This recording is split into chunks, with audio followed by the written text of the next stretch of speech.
안녕하세요. 계획대로라면 지난달에 결혼식을 했어야 할 20대 후반의 여성입니다. 친구들한테는 창피해서 말도 못한 제가 파혼한 이야기를 해볼까 합니다. 저도 어딘가에는 털어놓아야 속이 후련할 것 같아서요. 결혼을 하려고 했던 남자친구와는 1년이 조금 넘게 연애를 했어요. 만난 시간이 그렇게 길지는 않았지만 술, 담배 안 하고 성실한 모습과 저를 항상 우선적으로 챙겨주는 게 참 좋아서 결혼을 결심하게 되었어요. 저희 부모님은 부동산 임대업을 하고 계세요. 그렇다고 해서 한 달에 몇 천씩 버는 그런 건 아니고 저를 포함한 세 식구 먹고 사는데 부족함이 없을 정도고요. 진작에 건물 믿고 놀 생각 말라는 아버지의 말씀이 있었기 때문에 대학을 졸업한 후에는 바로 취직을 하게 되었습니다. 여러 군데 지원했는데 중소기업 한 군데에서만 연락이 왔고 더 도전해볼까 고민하다가 다니면서 이직 준비를 해야겠다 결심하고 출근을 하기로 정했습니다. 입사 후 얼마 지나지 않았을 때예요. 제가 들고 다니던 가방들을 유심히 보던 한 여자 선배가 그것들 다 가짜냐고 좋아 보인다고 어디서 샀냐고 묻더군요. 어이가 없어서 부모님이 사주신 진짜라고 하니 부모님이 돈이 많냐고 또 시비를 걸어왔어요. 자꾸 신경을 긁어대니 저도 그냥 건물 몇 개 가지고 계신 건물주라고 했는데 그게 화가 되어 돌아올 줄은 몰랐네요. 이후로 동료 중 몇몇이 저더러 서민 체험하려고 일하냐며 비아냥거리더니 툭하면 저더러 밥 사라 술 사라 그러더군요. 한마디로 절 호구로 생각했던 거예요. 당시만 해도 처음 하는 사회생활에 거절도 잘못하는 성격이라 답답하게 당하기만 하다가 결국 회사 다니면서 이직은 포기하고 그만두고 1년을 더 준비해서 지금의 직장으로 옮기게 되었습니다. 이런 나름의 사정 때문에 개인적으로 틈만 나면 뭐 하나 뜯어먹으려 달라붙는 거지근성을 가지고 있는 사람도 엄청 싫어했고 남자친구가 부모님은 뭐 하시는 분들이냐 물었을 때도 저희 부모님이 여유가 있다는 사실 때문에 사람들이 저를 달리 보는 게 싫어서 그냥 조그맣게 장사를 하시고 계신다고 대충 둘러댔어요. 남자친구의 경우 연금으로 생활하시는 부모님과 2살 많은 누나가 있었어요. 연금이라고 해도 넉넉지가 않아서 대기업에 다니는 남자친구가 한 달에 얼마씩 보태고 있었습니다. 누나의 경우 첫 번째 결혼에 실패하고 지금은 혼자 아이를 키우고 있었고요. 결혼 이야기가 본격적으로 나오면서 남자친구와 저는 서로 재정 상태를 오픈하게 되었습니다. 남자친구는 4천만 원을 모아둔 상태였고 저는 3천만 원과 외제차 한 대가 있었어요. 이때도 저는 부모님의 건물에 대해서는 이야기하지 않았습니다. 제 남자친구가 그럴 사람이 아니라는 건 알지만 그래도 혹시나 김칫국이라도 마시면 서로 불편한 상황이 될 수도 있으니까요. 얼마 후 상견례 자리를 갖게 되었습니다. 저는 부모님께 절대로 건물에 대해서는 남자친구에게는 말하지 말아달라고 부탁을 드렸습니다. 저희 부모님은 제가 첫 직장에서 얼마나 마음고생을 했는지 옆에서 다 지켜보셨기에 제 마음을 이해해 주셨습니다. 남자친구 부모님이 초밥을 좋아하신다길래 유명한 일식집으로 약속을 잡았어요. 식사를 시작하면서 본격적으로 저희 결혼식과 집 문제, 그리고 혼수 예단 등은 어떻게 할 건지 이야기를 나누게 되었습니다. 시댁에서는 5천만 원까지 지원해 주실 수 있다고 하더라고요. 친정 부모님도 그러면 똑같이 5천을 해주겠다고 하시면서 이참에 혼수도 반반하는 게 어떻겠냐고 물으셨어요. 그러자 남자친구 어머니께서 듣자 하니 당신 아들이 모은 돈이 1천만 원이 더 많더라며. 그러니까 혼수는 저희 쪽에서 하는 게 맞겠다고 하시더군요. 순간 좀 치사한 생각이 들었습니다. 그렇게 치면 저는 차가 있으니까요. 그렇다고 따지고 들 수는 없는 노릇이었는데 친정부모님께서 그럼 혼수는 저희가 하는 대신 예단은 생략하겠다 하시더군요. 남자친구 부모님은 뭔가 마음에 안 드시는 눈치긴 했지만 더는 말씀을 못 하시고 알겠다 하셨습니다. 결혼식 비용의 경우 저희 부모님은 양가가 반반 부담하고 축의금은 저희가 다 갚기를 바라셨지만 시부모님은 축의금 들어온 걸로 해결하라고 하셨어요.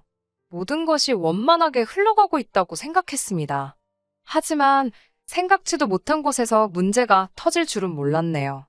양가 부모님이 1억이나 보태주시고 저희가 모은 돈도 적은 돈이 아닌데 그래도 서울에서 매매는커녕 전세 하나 구하기도 쉽지 않더라고요. 제가 너무 골머리를 앓고 있으니까 부모님께서 어차피 결혼하면 다 알게 될 텐데 뭘 그리 숨기냐며 그냥 남자친구에게 이야기하고 당신들 도움을 받으라 하셨습니다. 사실 저희 친정부모님은 제가 건물주 딸이라는 걸 숨기는 게 더 웃기다고 생각하셨거든요. 무슨 재벌집 딸도 아닌데 숨기고 감추느냐고요. 진짜 돈 있는 사람들이 보면 비웃을 거라면서요. 하루는 남자친구와 데이트를 하려고 만난 날이었어요. 남자친구는 자기가 알아온 맛집이라며 저를 어떤 식당으로 데리고 갔는데 거긴 바로 저희 부모님이 소유하신 건물의 1층이었습니다. 남자친구는 이런 건물 하나만 있어도 평생 놀고 먹을 거라며 감탄을 금치 못하고 있었어요. 그 순간 왠지 지금이 사실을 말할 마지막 기회라고 느껴지더군요. 여태까지 남자친구를 속이고 있던 거나 마찬가지였으니 거짓말을 하고 있다고 마음 한구석 어딘가에서 죄책감까진 아니더라도 불편한 마음이 있었거든요. 전 별일 아니라는 듯이 사실 이 건물이 우리 부모님 건물이야라고 말했습니다. 남자친구는 깜짝 놀란 얼굴로 진짜냐고 묻더라고요. 저는 이거랑 건너편에 있는 거 2개, 그게 전부라고 했습니다. 순간 저만 느낀 건지는 모르겠지만 남자친구와 제 사이에 불편한 정적이 흐른 것 같았어요.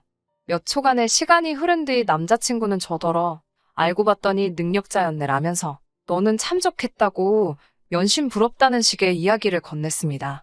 남자친구가 부럽다고는 말하지만 크게 놀라지도 않고 딱히 신경 쓰지 않는 것 같은 모습을 보이자 그때가 돼서야 마음이 살짝 놓이더라고요. 왜 진작에 말 안 했냐고 묻길래 제가 첫 직장에서 겪었던 일을 털어놓았습니다. 남자친구는 자격지심 있는 사람들이라 그런 거라며 원래 없는 사람들이 그런 게 더 심하다면서 자긴 집이 부자는 아니지만 대기업에 다니고 있으니 그런 거 없다고 걱정 말고 안심하라고 하더군요. 저도 그 말을 굳게 믿었고요. 며칠 뒤 생각지 못한 사람에게서 연락을 받았습니다. 남자친구의 어머니셨어요. 시간 되면 한번 만났으면 좋겠다 하시면서 남자친구한테는 말하지 말라고 하시더라고요. 무슨 말씀을 하시려는 건지 도무지 짐작가는 바가 없어 긴장이 많이 되었습니다. 퇴근 후 차를 끌고 알려주신 장소로 향했어요. 도착하니 남자친구의 어머니와 누나가 같이 나와 계시더군요. 누나는 저를 위아래로 훑어보더니 어쩐지 비싼 티가 나더라니 부잣집 딸은 다른 애라며 웃더라고요. 칭찬인지 비꼬는 건지 알 수 없는 표정이었습니다. 그런 언니 옆에 심각한 표정으로 남자친구의 어머니가 절 바라보고 계셨어요. 그러더니 본론만 말씀하시겠다며 왜 부모님이 무슨 일 하시는지 제대로 이야기를 안 했냐고 물어보시더군요. 달리 드릴 말씀도 없고 해명할 일은 아닌 것 같아서 죄송하다고만 짧게 말씀드렸습니다. 그런 와중에 신우는 테이블 위에 올라와 있던 제 차키를 보더니 그럼 차도 부모님이 사주신 거냐고 묻더라고요. 나중에 자기 빌려 타도 되냐면서요. 보다 못한 남자친구 어머니가 옆에서 헛소리하고 있을 거면 나가 있으라고 언니한테 한마디 하시더군요. 남자친구 어머니께서는 당신들에게 5천만 원이 얼마나 큰 돈인 줄 아냐면서 그래도 아들이 장가간다 하니까 있는 돈 없는 돈 다 끌어서 보태주겠다 하신 거라 말씀하셨습니다. 그런데 저희 집이 그렇게 잘 살면 굳이 당신들 돈까지 가져다 써야 하냐고 물으시더군요. 생각지도 못한 말씀에 당황스러웠고 저 혼자 결정할 일도 아니라서 일단은 부모님께 여쭤보겠다고 했어요. 남자친구 어머니께서는 야속하게 생각하지 말라고. 그렇지만 어차피 한 가족이 될 건데 없는 사람 주머니 다 털어가면 너랑 너희 부모님 마음은 편하겠냐며 한번 잘 이야기해보고 연락 달라고 하시더군요. 집으로 돌아오면서 남자친구 부모님의 말씀을 곰곰이 곱씹어보는데 이해가 가면서도 어이가 없기도 하고 여러 가지 감정이 들었습니다. 저는 일단 남자친구랑 이야기를 해봐야겠다 싶어서 전화를 걸었어요. 남자친구도 누나한테 들었다며 이미 제가 어머님이랑 만난 걸 알고 있더라고요. 부모님께 뭐하러 말씀드렸냐고 하니 자기는 며느리가 부잣집 딸이라고 하면 좋아하실 줄 알고 별뜻 없이 이야기한 거라며 저를 난처하게 할 줄은 몰랐다고 사과를 하더군요. 저는 남자친구에게 어떻게 했으면 좋겠냐고 하니 자기도 잘 모르겠다고 하더군요. 5천만 원이 자기 집에서 정말 큰 돈은 맞고 벌써 신우가 그럼 자기 재혼할 때는 얼마 해줄 거냐고 따지고 들기 시작했다면서요. 남자친구는 자기도 자기 가족들이 이렇게 나올 줄 몰랐다. 제가 첫 직장에서 있었던 사연을 알고 있고 그런 사람들을 어떻게 생각하는지도 다 알고 있다면서 일이 이렇게 되어서 면목 없다고 원한다면 헤어져 주겠다고까지 말을 해왔습니다. 남자친구의 반응에 저도 고민이 많아졌어요. 아무리 남자친구의 가족들이 제가 제일 싫어하는 부류의 사람들이었지만 헤어져 주겠다고까지 말하는 남자친구를 보니 부모님이 하신 말씀대로 제가 무슨 재벌집 딸도 아닌데다가 사실 제 돈도 아닌 걸 가지고 유세 부리고 있는 게 아닌가 하는 생각마저 들었습니다. 그렇게 저 혼자 고민해봐야 결국 답도 안 나온다는 걸 깨닫고 이튿날 저는 부모님께 남자친구의 가족들과 있었던 일을 털어놓았습니다. 부모님은 걱정하지 말라며 오히려 잘 됐다고 하셨어요. 하나뿐인 딸 굳이 힘들게 결혼 생활 시작하는 거 보고 있기 딱 했다면서 이렇게 된 거 집은 당신들이 해주신다고 하셨습니다. 저는 서울 외곽의 작은 평수 아파트면 좋을 것 같다고 부탁드렸네요. 밤새 마음 졸였을 남자친구에게 빨리 이 기쁜 소식을 알려야겠다 싶어서 전화를 걸었습니다. 남자친구는 예상대로 정말 잘 됐다며 저에게 몇 번이고 고맙다고 하더라고요. 조만간 저희 부모님께 인사드리러 오겠다면서 자기는 정말 행운아인 것 같다고요. 행복해하는 남자친구의 모습을 보니 괜히 부모님이 뭐 하시는지 숨겨서 일을 더 복잡하게 만들었나 싶은 반성까지 할 뻔했습니다. 그런데 그날 오후 남자친구 어머니께서 또 전화를 걸어오셨어요. 이미 원하시는 대로 결론이 났으니 저도 이번엔 가벼운 마음으로 전화를 받았고요. 그런데 어머니께서는 한 번 더 만났으면 좋겠다 하셨습니다. 지난번과 같은 장소로 향했어요. 시어머니는 곰곰이 생각해보셨다며 또 다른 제안을 던지셨습니다. 생각해보니 5천만 원이 중요한 게 아니더래요. 당신들하고 신호 먹고 사는 게 해결만 되면 그깟 5천만 원이 돈이겠냐고 하시더군요. 저는 그게 무슨 소린지 처음에 제대로 알아듣지도 못했습니다. 시어머니는 저에게 왜 이렇게 말귀가 어둡냐며 답답해 하시더니 저희 부모님이 소유하신 건물에서 장사를 하게 해달라고 하시더군요. 저희 결혼에 보태주시려던 5천만 원을 보증금으로 낼 테니까 카페 같은 거 하나 하게 해달라 하시더군요. 황당한 제안에 뭐라 할 말이 없었습니다. 그건 안 될 것 같다고 하니까 더더러 네 건물도 아니고 네 부모 건물인데 왜 네가 안 된다고 하냐며 발끈하시더라고요. 제가 이건 부모님께 여쭤볼 가치도 없는 질문이라고 남자친구도 지금 이런 얘기 저한테 하시는 거 알고 있냐고 물었습니다. 그리고는 남자친구에게 전화를 걸어 지금 빨리 오라고 했어요. 약속 장소가 남자친구 회사에서 멀지 않은 곳이었거든요. 저와 어머님이 같이 있다고 해서인지 불이 나게 왔더군요. 방금 있었던 대화를 설명하려고 하니 남자친구 어머니께서 당신이 하신다며 저를 막으셨어요. 남자친구는 한참을 듣고만 있더니 저에게 말이 아예 안 되는 건 아니지 않냐고 되묻더라고요. 자기 가족들이 돈 벌 생계수단이 생기면 자기가 생활비를 도와주지 않아도 되고 그러면 우리도 돈을 더 빨리 모을 수 있지 않냐고요. 저는 결국 가방에 있던 노트랑 펜까지 꺼내서 숫자 계산을 하기 시작했습니다. 남자친구 어머님의 계산이 왜 가당치도 않은지 하나하나 조목조목 설명을 해야만 했어요. 그러자 남자친구 어머니께서 지금 자기를 가르치려 드는 거냐며 갑자기 테이블을 쾅 치시고는 별꼴을 다 보겠다고 소리를 치시더라고요. 남자친구도 저한테 이야기하는 방식이 잘못됐다며 아무리 그래도 어른이 물어보시면 한번 알아볼게요라고 대답하는 게 정상 아니냐고 하더군요. 알아볼 이유도 가치도 없다는 걸 내가 지금 설명하는 거 아니냐고 몇 번을 이야기해도 남자친구는 무조건 저희 부모님한테 안 될 땐 안 되더라도 한번 물어라도 보라고 하더군요. 물어보는 게 뭐 돈 드는 것도 아니지 않냐면서요. 자기 어머니가 예비며느리 될 사람 앞에서 이런 부탁을 하기까지도 얼마나 자존심이 상하셨겠냐면서 결정은 제가 아니라 저희 부모님이 하실 문제이니 꼭 물어보라고 말입니다. 지금 돌이켜 생각해보면 남자친구는 저희 부모님이 자기를 아주 잘 봐주셨다는 걸 알고 있었기 때문에 저희 부모님이 자기 편을 들어줄 거란 어떤 확신이 있었던 것 같습니다. 심지어 헤어지겠다고 나오던 당시에 저희 부모님께서 흔쾌히 집을 해주신다고까지 하셨으니 그 점을 어떻게든 이용해보려는 건가 싶은 확신까지 들기도 했어요. 자기는 거지근성 그런 거 없다고 말해왔지만 이제 보니 누구보다 앞장서서 뭐 하나라도 더 빼먹을 게 없나 계산했던 거예요. 저는 남자친구에게 오빠 말대로 물어볼 테지만 후회하지 말라고 경고를 했어요. 이때 솔직히 마음속에서 이 결혼은 못할 수도 있겠다 싶었거든요. 그리고 부모님께 다시 이 이야기를 하니 부모님께서도 하나를 해결하면 또 하나가 새로 튀어나온다고. 솔직히 장사하게 해주는 건 어려운 일이 아니지만 보아하니 이것도 해준다고 하고 나면 다음에는 또 뭔가를 해달라고 할 것 같다 하시며 이 결혼 꼭 해야겠냐고 물으셨어요. 저도 정신적으로 지친 상황이었고 이미 이젠 더 이상 남자친구가 저희 부모님이 가지고 계신 것에 아무 관심도 없는 게 아니라 그걸로 어떻게 한몫 챙겨보려는 지 가족들과 한통속이라는 사실을 깨달았기에 더 이상 그 어떤 미련이 남아있지도 않았거든요. 그래서 부모님의 뜻 때문만이 아니라 저도 이 결혼은 아무래도 아닌 것 같다고 그냥 안 하겠다고 했습니다. 부모님은 현명한 선택을 한 거라면 남자친구하고 잘 정리하라고 제 어깨를 다독여 주셨어요. 차마 남자친구를 마주하고 헤어지자 소리를 할 자신이 없어서 문자로 그냥 결혼은 없던 일로 하자고 보냈습니다. 그러자 남자친구가 많이 놀랬는지 당장 저희 집 앞으로 오겠다 하더라고요. 저는 그럴 필요 없다고 정나를 한 번 더 봐야겠다면 헤어지는 마당이지만 남자친구가 저를 찾아올 게 아니라 제가 직접 찾아가겠다고 했어요.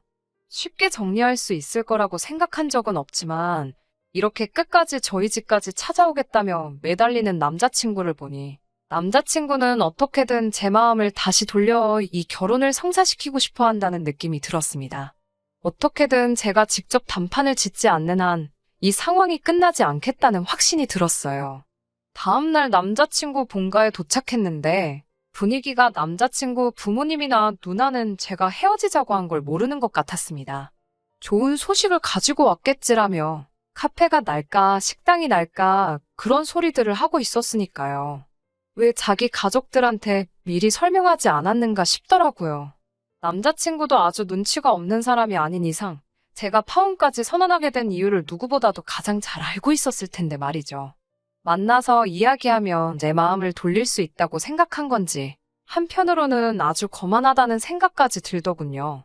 자기들끼리 신이 나서 행복회로를 돌리고 있는 꼴을 보다 못한 제가 오늘 여기까지 찾아온 건 결혼은 없던 일로 하고 파혼하기 위해 찾아왔다는 사실을 말했습니다. 그러자 남자친구가 자기랑 얘기도 안 하고 오자마자 그 말부터 꺼내는 법이 어딨냐며 자기가 자기 가족들을 잘 설득해보겠다고 매달리더군요. 그제서야 상황 파악이 된 건지 남자친구 어머니께서는 혹시 상가해달라고 했던 것 때문에 그러는 거냐며 치사하고 더러워서 하란데도 이제 안 할 거라 하셨습니다. 안 해줄 거였으면 처음부터 안 된다고 하지 사람 잔뜩 기대하게 만들어 놓고 이게 다 뭐냐며 짜증을 내더라고요. 제가 언제 된다고 말한 적이 있냐고 어이가 없어서 되물었지만 남자친구 어머니는 제 말을 딱 잘라버리고 그냥 처음에 저희 부모님과 했던 약속대로 저희 집에서 집 사주고 혼수해오면 더 바라는 것 없이 결혼 허락할 테니까 파혼 같은 거 생각하지 말고 그냥 결혼하라고요.